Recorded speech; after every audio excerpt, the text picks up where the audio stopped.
अपने को क्या पढ़ना है कि जो अपने पास में लाइट इंटेंसिटी है, जो अपन अब तक किसी भी मॉलिक्यूल के ऊपर लाइट को अप्लाई कर रहे हैं, तो अपन किस इंटेंसिटी से ही लाइट जो है उसको अप्लाई कर रहे हैं, ये आज अपने को डिटेक्ट करनी है।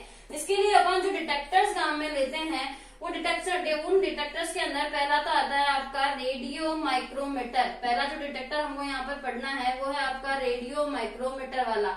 सेकंड जिस डिटेक्टर की अपन यहाँ पर बात करेंगे वो रहेगा आपका photo electric cell. Photo electric cell के बारे में अपने को यहाँ पर बात करनी है। थर्ड जो डिटेक्टर अपन यहाँ पर पढ़ेंगे वो रहेगा आपका केमिकल एक्टिनोमीटर वाला। केमिकल एक्टिनोमीटर के बारे में अपने को यहाँ पर डिस्कशन करना है। उसके बाद जो अपने को अगला टॉपिक पढ़ना है यहाँ पर वो है आपका थर्मोपाइल वाला। उसके बाद अपन पढ़ेंगे थर्मोपाइल के बारे में, और लास्ट फाइनल जो अपन पढ़ेंगे वो होगा आपका गीगर मूलर काउंट। ये 5 टाइप के डिटेक्टर्स अपने को यहाँ पर पढ़ने हैं।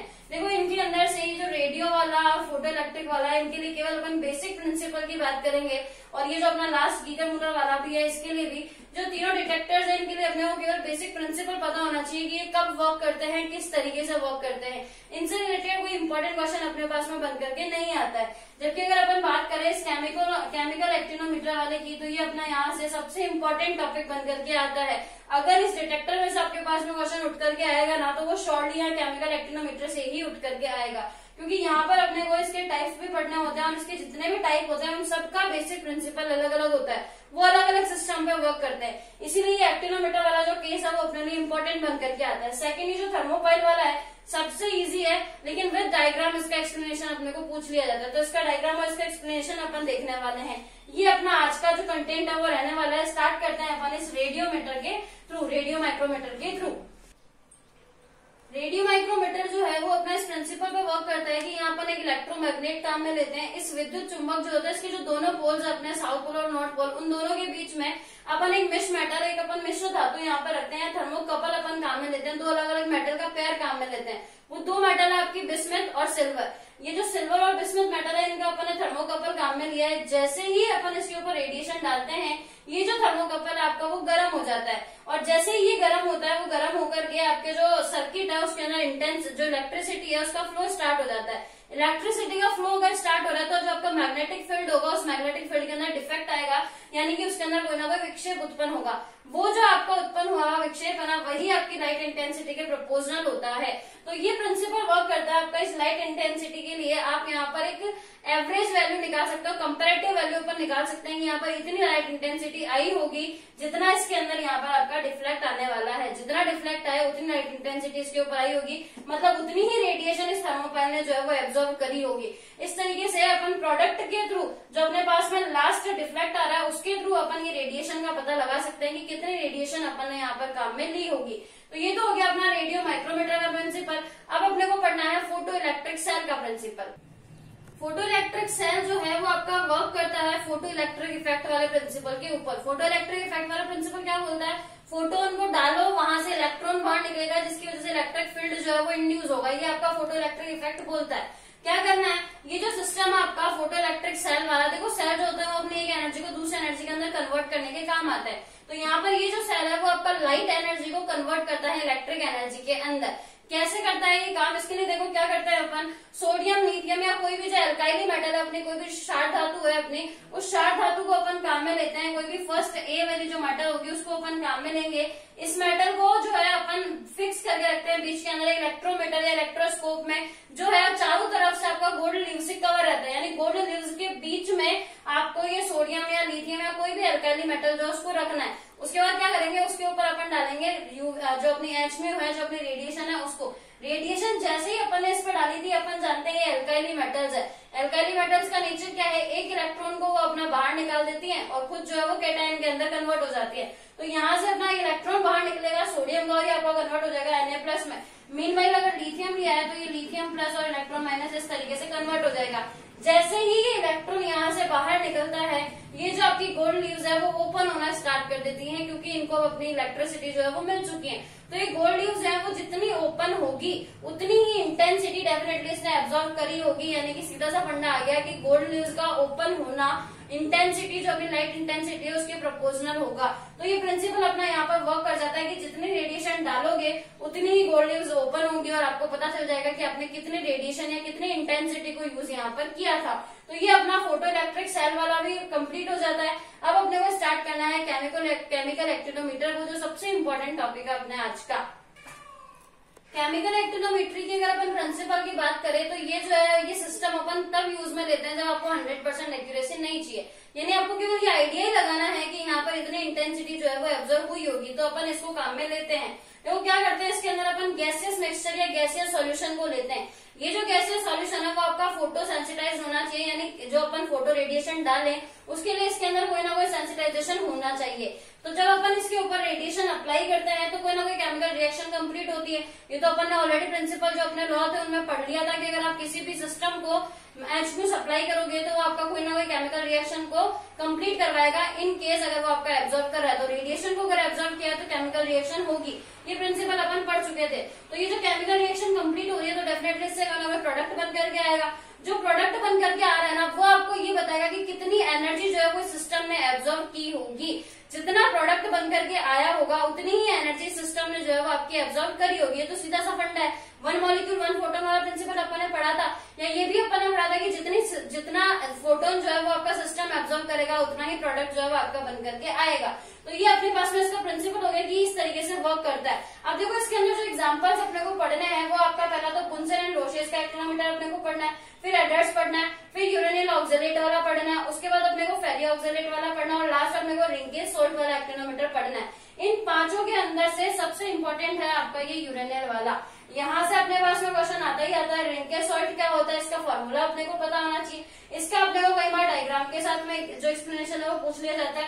तो बेसिकली इन पांचों के अंदर होने वाली केमिकल रिएक्शन का अपने को नॉलेज होना चाहिए कि कौन सा जो एक्टिनोमीटर है वो कौन सी इंडिविजुअल एटम के लिए, कौन से इंडिविजुअल मॉलिक्यूल के लिए अपन काम में लेते हैं। स्टार्ट करते हैं अपन लोग इस पहले वाले बुन्सन एंड रोशेस एक्टिनोमीटर के साथ में।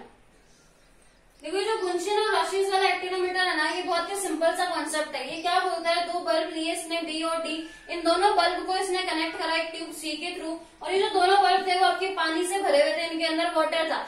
बल्ब बी के अंदर इसने क्या किया, वाटर के ऊपर इसने H2 और Cl2 गैस को भी रख दिया। अब H2 और Cl2 जो गैस इसने भरी, इसके ऊपर जैसे ही अपन ने रेडिएशन को अप्लाई करा, रेडिएशन को अप्लाई करते ही H2 और Cl2 जो है वो मिलकर के फोटोकेमिकल सिंथेसिस ऑफ HCl कर लेते हैं यहाँ पर। अब HCl का अगर फोटोकेमिकल सिंथेसिस हो गया क्योंकि आपने रेडिएशन डाली है, तो HCl के सिंथेसिस के साथ ही जो बल्ब बी है इसके अंदर प्रेशर जो है वाटर का वो डिक्रीज हो जाता है। इसकी वजह से ये डी से जो वाटर का कॉलम है वो आपका बी की तरफ शिफ्ट होना स्टार्ट हो जाता है। अब यहाँ से अगर वाटर कॉलम आपका इस साइड पे मूव कर रहा है तो यहाँ पानी जो है वो जितनी डिस्टेंस को कवर करेगा, इस ट्यूब के अंदर वाटर जितने डिस्टेंस को कवर करेगा वो डिस्टेंस आपकी इंटेंसिटी के प्रोपोर्शनल होगी। यानी सीधा सा फंडा क्या है, जितना प्रेशर कम होगा उतना ही ये मूव करेगा, और प्रेशर को कम करने के लिए रेस्पॉन्सिबल कौन है, आपकी रेडिएशन जो आपने H में यहाँ पर डाली है। तो इस तरीके से फोटोन इंटेंसिटी के थ्रू अपन रिलेशन सेट कर सकते हैं। इस बल्ब डी के साथ में डिस्टेंस कवर करके इंटेंसिटी को अपन यहाँ पर कैलकुलेट कर सकते हैं। तो ये तो हो गया अपना बुन्सन और रोशेस का सिंपल सा एक्सपेरिमेंट जो उन्होंने दो बल्ब के साथ में किया था। नेक्स्ट अब अपन लोग करते हैं स्टार्ट। अगर हम लोग बात करें इस एडर्स एक्टिनोमीटर की, तो इस एडर्स एक्टिनोमीटर की जो स्टडी है ना वो किसने स्पेसिफाइडली केमिकल रिएक्शन के लिए की थी। वो जो केमिकल रिएक्शन थी वो है आपकी ये केमिकल रिएक्शन। इस केमिकल रिएक्शन पे इसने क्या करा, जैसे रेडिएशन को डाला ना वैसे देखो ये जो C2O4 है वो आपका ब्रेक हो रहा है CO2 के अंदर। तो ये CO2 जो बनी है रिएक्शन के अंदर उसका वॉल्यूम, या फिर जो रिएक्शन के अंदर अपना मर्क्यूरस क्लोराइड बना है इसका वेट, इनके वॉल्यूम और वेट जो है ये दोनों ही आपकी लाइट इंटेंसिटी के प्रोपोर्शनल होते हैं। क्यों, क्योंकि जो प्रोडक्ट बनेगा वो कैसे बनेगा, जब मॉलिक्यूल रेडिएशन को एब्जॉर्ब करेगा। तो इस रेडिएशन को एब्जॉर्ब करा तभी तो ये बना ना। तो आप इसका वॉल्यूम या इसका वेट तोल करके निकाल लो इसका वेट कितना है, जितना इसका वेट होगा उतनी ही रेडिएशन सिस्टम ने जो है वो एब्जॉर्ब करी होगी। तो ये भी एक बहुत सिंपल सा प्रिंसिपल, इसके अंदर इन्वॉल्व होने वाली केमिकल रिएक्शन आपको ध्यान में रखनी है। अब जो सबसे इंपॉर्टेंट अपना एक्टिनोमीटर है, थर्ड एक्टिनोमीटर, वो वाला आप लोग करते हैं यहाँ पर स्टार्ट। थर्ड जो हमारे पास में एक्टिनोमीटर आता है इसमें क्या किया जाता है, ऑक्सैलिक एसिड लेते हैं 0.05 m का, और साथ में अपन लेते हैं यूरेनियल सल्फेट को जो आपका 0.01 m का लिया जाता है। इन दोनों को जब अपन रेडिएशन यहाँ पर प्रोवाइड करवाते हैं ना, इनके मिक्सचर, इनके सॉल्यूशन को अपन काम में लेते हैं, और जैसे इसके ऊपर अपन रेडिएशन को डालते हैं जो ऑक्जेलिक एसिड होता है वो आपका डिसोशिएट होना स्टार्ट हो जाता है। ऑक्जेलिक एसिड जो है वो डिसोशिएट होकर के आपका कार्बन मोनोऑक्साइड, कार्बन डाइऑक्साइड और वाटर के अंदर ब्रेक होता है। कैसे? ऑक्जेलिक एसिड होता है क्या आपका डाइकार्बोक्सिलिक एसिड। इस डाइकार्बोक्सिलिक एसिड को देखो, ये रहा आपका ऑक्जेलिक एसिड का फॉर्मूला। इसके अंदर से ये रहा आपका CO कार्बन मोनोऑक्साइड का मॉलिक्यूल, ये रहा आपका वाटर H2O का मॉलिक्यूल और ये बच गया आपका कार्बन डाइऑक्साइड का मॉलिक्यूल। तो ये जो तीनों प्रोडक्ट आते हैं वो इस तरीके से यहाँ से आते हैं। ये तीनों जो है वो आपके डिसोशिएट हो जाते हैं ड्यू टू इस रेडिएशन। तो ये रेडिएशन दी तो ये आपका डिसोशिएट हो गया। करना क्या है रिएक्शन में, कैसे पता लगाएंगे? जो ऑक्जेलिक एसिड है ना, इसको अपन टाइट्रेट करवाते हैं KMnO4 के साथ में। ये जो टाइट्रेशन है ना वो अपन इस रिएक्शन से पहले भी करवाते हैं और इस रिएक्शन के बाद जो ऑक्जेलिक एसिड बच जाता है उसके साथ भी करवाते हैं। तो जो पहले था वो डेफिनेटली ज्यादा अमाउंट में था और जो रिएक्शन में कंज्यूम हो जाता है उसके बाद इसका अमाउंट जो है वो कम हो जाएगा। तो जो रिएक्शन की प्रोग्रेस है ना वो आपको इंटेंसिटी के बारे में बताएगी कि रिएक्शन के अंदर कितनी इंटेंसिटी जो है वो यहाँ पर काम आई होगी। तो ये बेसिक प्रिंसिपल आपका इस वाले एक्टिनोमीटर का इंपॉर्टेंट है। नाम खुद बता रहा है ऑक्जेलेट काम में लिया है, यानी ऑक्जेलिक एसिड आपने यहाँ पर काम में लिया हुआ है। यूरेनिल है तो आपने यहाँ पर यूरेनिल सल्फेट को काम में लिया हुआ है। इंपॉर्टेंट है, इसका जो प्रिंसिपल है वो आप ध्यान रखना। नेक्स्ट फोर्थ वाला एक्टिनोमीटर ओपन करते हैं, स्टार्ट।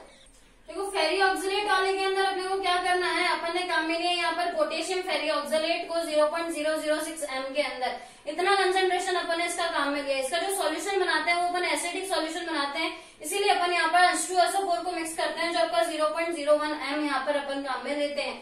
इन दोनों का जो मिक्सचर है ना उसके ऊपर जैसे रेडिएशन को अप्लाई करते हैं, इस कॉम्प्लेक्स के अंदर जो आयरन है आपका Fe जो है वो +3 ऑक्सीडेशन स्टेट के अंदर होता है और जैसे ही आप इसको ये रेडिएशन प्रोवाइड करवाते हो ना वो Fe+3 से Fe+2 के अंदर रिड्यूस्ड हो जाता है। देखो यहाँ पे रिडक्शन हो रहा है ना, ऑक्सीडेशन के अंदर कमी आ रही है, ऑक्सीडेशन नंबर 3 से 2 हो रहा है, रिडक्शन प्रोसेस हो रहा है अपना।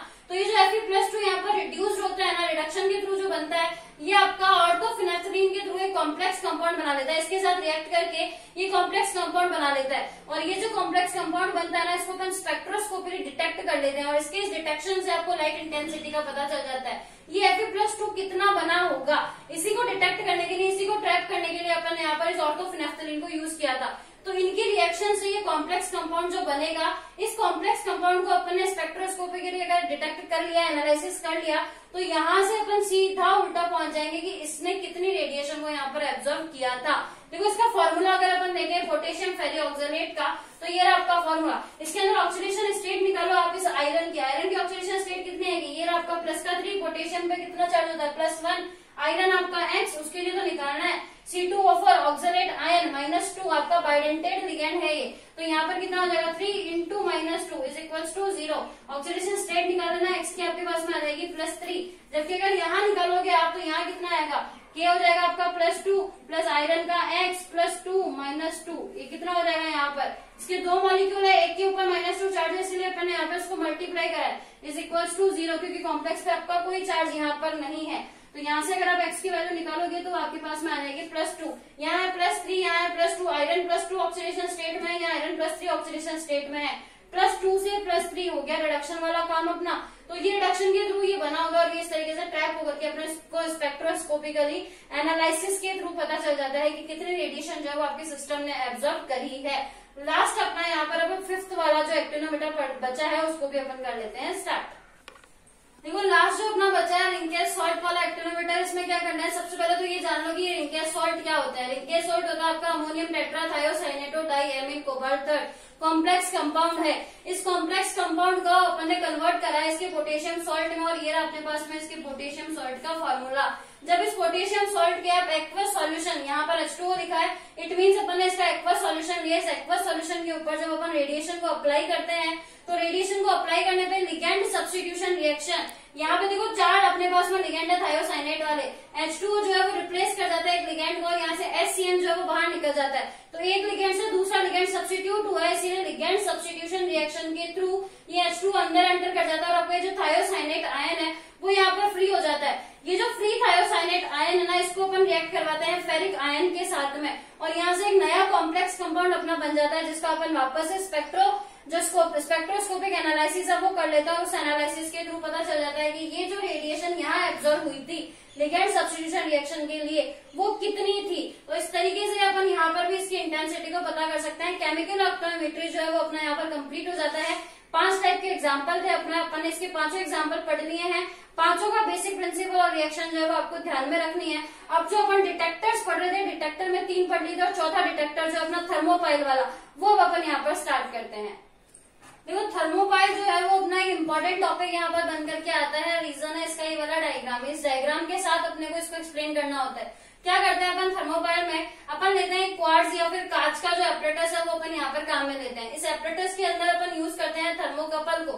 थर्मोकपल मतलब 2 अलग अलग मेटल्स की प्लेट अपन यहाँ पर काम में लेते हैं। ये मेटेलिक जो प्लेट है ना, इसका जो आधा आधा हिस्सा है उसको तो अपन लेबल कर देते हैं, उसके ऊपर अपन है ना लैंप फ्लैग या कुछ लगा देते हैं जिससे कि वो पूरा का पूरा लेबल्ड हो जाता है आपका।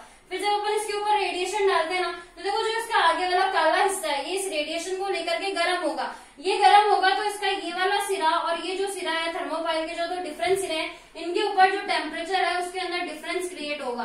और अगर टेम्परेचर के अंदर जो डिफरेंस क्रिएट होगा ना, वो यहाँ पर इस सर्किट के अंदर इलेक्ट्रिसिटी को प्रवाहित करने का काम करेगा। फ्लो ऑफ इलेक्ट्रिसिटी वाला फिनोमिना है जो वो अपने को यहाँ पर देखने को मिलेगा। अगर इलेक्ट्रिसिटी यहाँ पर फ्लो होती है तो वो आपको इस गैल्वेनोमीटर के थ्रू पता चल जाएगी। तो कुल मिलाकर के ये जो रेडिएशन है, इससे ये आपकी कौन सी एनर्जी कन्वर्ट हो रही है, रेडिएशन अपने साथ लेकर के आ रही है लाइट एनर्जी को। लाइट एनर्जी जो है वो आपकी इलेक्ट्रिकल एनर्जी के अंदर कन्वर्ट होकर के आपको गैल्वेनोमीटर के अंदर शो हो रही है। इस प्रिंसिपल पे आपका थर्मोपाइल जो है वो वर्क करता है। इस थर्मोपाइल के लिए इंपॉर्टेंट चीज आपके लिए थर्मोकपल को ध्यान रखना कि थर्मोकपल जो है उसका आधा हिस्सा जो है वो तो अपन ब्लैक कर देते हैं, लेबल्ड कर देते हैं और उसके ऊपर अपन रेडिएशन को डालते हैं जिससे टेम्परेचर का डिफरेंस क्रिएट होता है। और उस टेम्परेचर डिफरेंस की वजह से यहाँ पर जो लाइट है, जो फ्लो है इलेक्ट्रिसिटी का, वो फ्लो हो जाता है। और ये जो इलेक्ट्रिसिटी कितनी फ्लो होती है, इसी के प्रपोजनल आपकी जो इंटेंसिटी है वो यहाँ पर चलती है। ये थर्मोपाइल का कॉन्सेप्ट हो गया। लास्ट अपना जो 5 नंबर का बचा है डिटेक्टर, वो 5th नंबर वाला डिटेक्टर अपन यहाँ पर स्टार्ट करते हैं।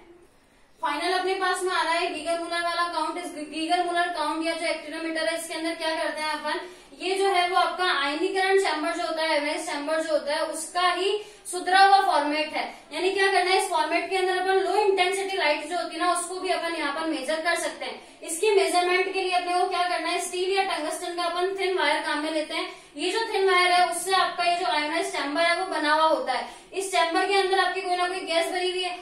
जैसे ही इस चैम्बर के अंदर कोई भी आपका आयोनिक पार्टिकल जो है वो एंट्री करता है, आयोनिक पार्टिकल्स की जब यहाँ पर एंट्री होती है तो इसमें भरी हुई जो भी गैस है वो वहां पर डिस्चार्ज होना स्टार्ट कर देती है। और वो डिस्चार्ज होना इसलिए स्टार्ट करती है क्योंकि उसका आयोनाइजेशन स्टार्ट हो जाता है। तो आयोनाइजेशन के कारण जब ये डिस्चार्ज होना स्टार्ट करती है तो जो इलेक्ट्रिसिटी है वो दोनों इलेक्ट्रोड्स के बीच में फ्लो करने लग जाती है। और इसको अपन नॉर्मल किसी भी मेथड के थ्रू, गैल्वेनोमीटर, अमीटर, इनके थ्रू अपन यहाँ पर मेजरमेंट कर सकते हैं इस इलेक्ट्रिसिटी का। ये इलेक्ट्रिसिटी मेजरमेंट अगर अपन ने कर लिया नॉर्मल जनरल किसी भी मेथड के थ्रू, तो अपने को ये पता चल जाएगा कि यहाँ से कितनी लाइट इंटेंसिटी जो है वो एब्जॉर्ब हुई थी, उतनी ही इलेक्ट्रिकल एनर्जी यहाँ पर अपनी प्रोड्यूस होने वाली है।